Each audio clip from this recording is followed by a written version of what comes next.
From an early age, most of us were taught when we make a mistake to say we're sorry. That's good advice, because an apology offered sincerely can help start a healing process and repair damaged relationships. Hi, I'm Don Crawley, author of The Compassionate Geek, and today you're going to learn when and how to apologize. Before we get started, make sure you give this video a thumbs up and subscribe to this channel. Apologies are a key customer service skill. That's true whether the relationship is short-term, such as a brief customer service interaction, or long-term, such as the relationship between coworkers or with important clients. We've all heard, however, disingenuous apologies. Think of the flight delay announcements in an airport. We apologize for any inconvenience. Think about some celebrity's response when their offhand remark causes pain to a group of people. I'm sorry if I offended you. Such non-apologies are nothing more than meaningless noise. They're disrespectful and, frankly, a waste of time. If you know when and how to apologize, you can rebuild trust, reduce stress, and rebuild relationships. First, when to apologize. Apologize when you, your department, or your company made a mistake, caused a problem, or caused another person pain. Even if what you did was unintentional, you can still offer a sincere apology. I'm so sorry that happened. I didn't mean it the way it came across, and I know it hurt you. I realize I should have handled it differently, and I'm sorry.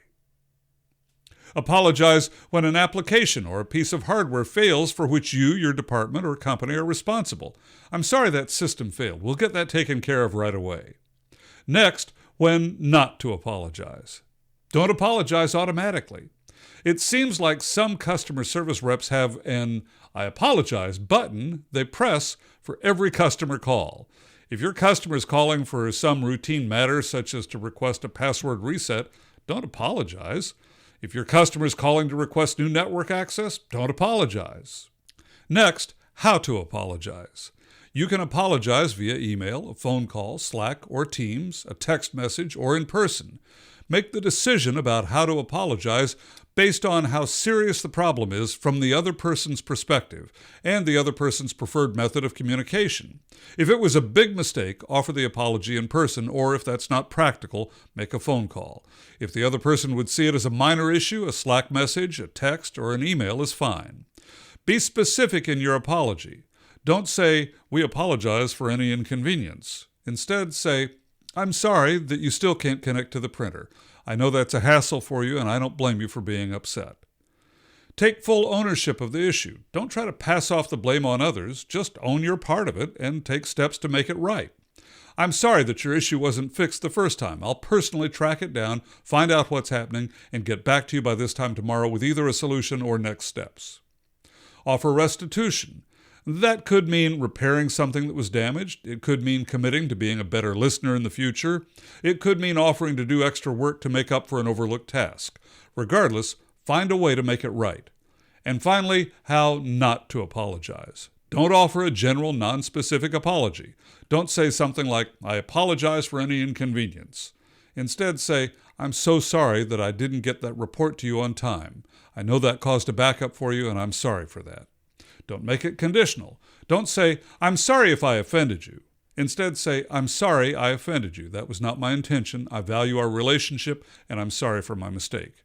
And don't make excuses. Don't say, I'm sorry, but. If you really believe the other person shares some of the blame, or if circumstances beyond your control played a role in the issue, you can deal with that later.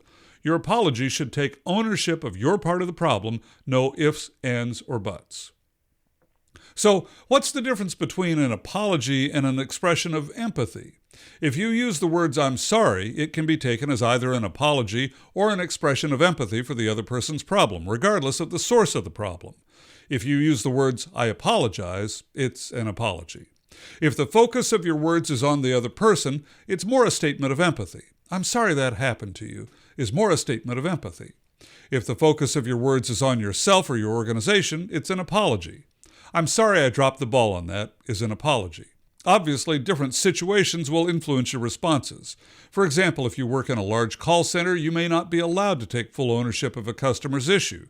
You must adapt your actions based on your work environment, including corporate rules and policies, and the expectations of your leadership team. Even if you're a member of the leadership team, there may be practical limitations on what you're able to do. Adapt these tips to your specific situation. Leave a comment below about how you can implement these ideas or what works in your workplace. Want more? Enroll your team now in Compassionate Geek IT customer service training so they can work together, get things done, and take care of customers. Visit CompassionateGeek.com or click the link in the description. Until next time, thanks for watching.